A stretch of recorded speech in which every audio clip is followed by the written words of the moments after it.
And we're back with another installment of Top 5 Greatest Players for each NBA franchise. And this time around, I'm more enthusiastic than usual. And if you can tell by the title, you can tell by the jersey, there's a reason why. I'm talking about my team, the Philadelphia 76ers.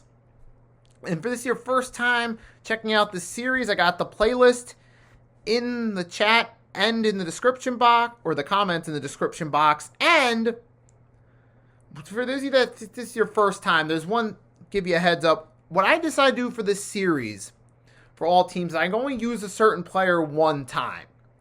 So for this, I got the 76ers, then the Suns. I had to pick which one I was going to use Charles Barkley for. I could only use him once. Spoiler alert, I'm using him for the Suns.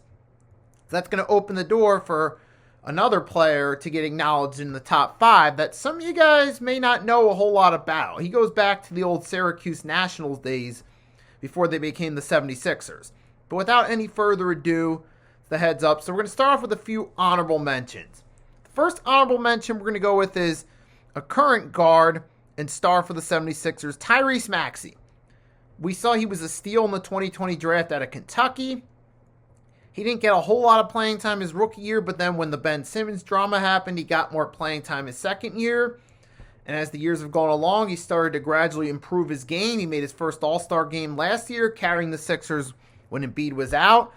He's been active for the most part this season, doing his best to carry the team. But he hasn't truly done anything spectacular or great when it comes to the franchise's history as of today. Maybe a few years from now, he could work his way up to the top 5. But as of now, I just got Maxey as an honorable mention.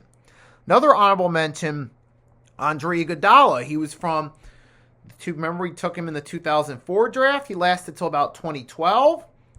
And he was a good player for the Sixers, multi-time All-Star. He was the guy that led the team when Iverson was traded to the Nuggets in 2007.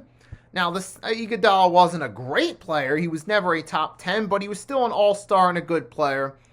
And in some years did help the Sixers get in the playoffs as a lower seed, but still helped them get there nonetheless on numerous occasions. So for that, I'd consider Iggy an honorable mention, but not quite a top 5. Another one would be Mo Cheeks. He was an NBA champion, multi-time All-Star for the Sixers, one of the big names from the glory days back in the 80s, along with Moses Malone and Dr. J, but I feel like he just narrowly misses the cut as an honorable mention. Now on to the top 5 itself. Starting with number 5, I'm going to go back to the old days, the old Syracuse Nationals days from the 60s and 70s. Hal Greer. Hal Greer was taken out of Marshall early in the second round. Whichever, it's in the late 60s, whichever year it was it 66 or 67, somewhere along those lines. And during his time with the Sixers, he was a 10-time All-Star, scored over 20,000 career points, played his entire career with the Sixers/Nationals. Originally, the Nationals turned 76ers. And he was part of a championship team in the late 60s. And he was a former, he didn't win any MVP awards, but he was a multi-time All-Star. He played a contributing role in that championship team. Like I said, over 20,000 career points, over 1,000 career rebounds. Name that a lot of people don't remember. Now, granted, this was during a weaker era, for lack of a better term, where you had the ABA and NBA were separated. But Hal Greer did his thing, man. And he's one of those Sixer players that got forgotten. Not to mention, he was on the top 50 anniversary team for all-time players and the 75th for all-time great players, the top 50 and top 75 list. So I had to at least get him on here some way. But I only got him at number 5 because this was during a smaller era where it was less competitive, but still at least worthy of a top 5. Now, moving on to number 4, I'm going to put the process, Joel Embiid. Now, we're not fans of him constantly sitting out this year, only being available for a handful of games. At the same time, we can't deny, during his time when he was on the court, he was a difference maker for the Sixers. This was a struggling team that was irrelevant, that was the laughingstock of the NBA in the mid-2010s. When he finally took over 2016-17, he showed a sign of life. Then we made the playoffs the first year after that. Every year Embiid was there for a majority of the season. We've at least made the playoffs. And he did win a regular season MVP not too long ago, 2022-23. Now, the only reason he's number 4, guys, because we haven't gotten past the second round, and we've also had to deal with Embiid not always being at 100% come playoff time. And, the availability factor and the injuries are what knocks him down to number 4. But still worthy of a top 5 recognition for sure for his impact when he's available. Now, moving on to number 3, I'm going to go with Moses Malone. He was multi-time All-Star. He was part of that team with Dr. J, that 83 championship team. Matter of fact, Moses was the MVP for that game. And him and Dr. J, and then alongside a young Charles Barkley, kept the Sixers relevant and kept them in contention during the Bird-Johnson era. Now, granted, the Celtics became problematic to the Sixers following that 83 championship win, but Moses Malone was still one of the contributing pieces to that team being in contention.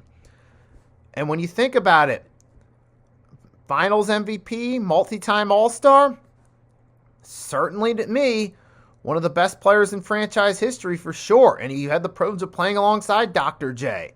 And Mo Cheeks, who's an honorable mention. Charles Barkley, who unfortunately will be on the Phoenix Suns list since I'm only going to use him once. But I only got him at number 3 because he didn't have the longest tenure with the Sixers. He did have tenures with other teams as well. He did have a second stint in the mid-90s, but by that point, the Sixers were on the downswing, and Moses was in the later stages of his career. But he is number 3 for his body of work during the 80s. Now, number 2, point to the jersey along the lights. The answer, Allen Iverson. Number 1 pick, guard at Georgetown, the 96 draft class. He came in during a time period where the Sixers were irrelevant and a laughingstock amongst the NBA. And he helped turn this team around and make them relevant again. In the first couple years, he won Rookie of the Year, the infamous crossover on Michael Jordan during the Sixers Bulls game in the winter of that season. He did help lead the Sixers to the back to the playoffs 99 season. 2001 run to the finals where he was the regular season MVP. Multi-time All-Star, was averaging over 30 points a game on a consistent basis. Had a high of 60 on February 12th, 2005. We're just past the 20-year anniversary of that as of the time of this recording, February 13th. But I put Iverson number 2 over Moses because of longevity. He was there for over a decade, and all he did was dominate statistically during his time. Now, off the court was a different story, him not showing up to practice, but he was always available, and he always gave his best for the team, and he was treated like a god. And as long as Iverson was there, the Sixers were always relevant or were always one of the top stories. Because also that it factor he had. And the cultural influence he had on the NBA. Introducing hip-hop culture became more prominent, and it forced the league to change the dress code. So we had a major influence as well. But definitely, Allen, but for all those factors, I got Iverson at number 2. Now, on to my number 1. By the jersey here, number 6, Dr. J, Julius Erving. He was dominant in the ABA, but I'm factoring in more of the NBA. That's why I got him here on my Sixers list as number 1. He was the face of that team when they won the MVP, or when they won the finals. He was a regular season MVP in 81, 11-time All-Star. And Julius Erving was the face of that franchise during that championship run and the years afterward where the window to contend was still open. And he, out of all the names in Philadelphia 76ers franchise history, outside of Allen Iverson, the one name that comes to mind is Dr. J. Julius Erving because of his impact during his tenure at the organization. But I also got him at number 1 is because he led the way for a finals win and then remaining in contention afterward. But yeah, when you think about all-time Sixers, you think Dr. J and then Allen Iverson. Hence why I have them at the 1 and 2 respectively. But Dr. J, easily the all-time face for the Philadelphia 76ers franchise history.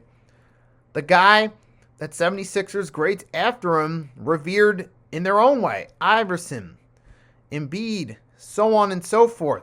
Dr. J is Mr. Philadelphia 76er.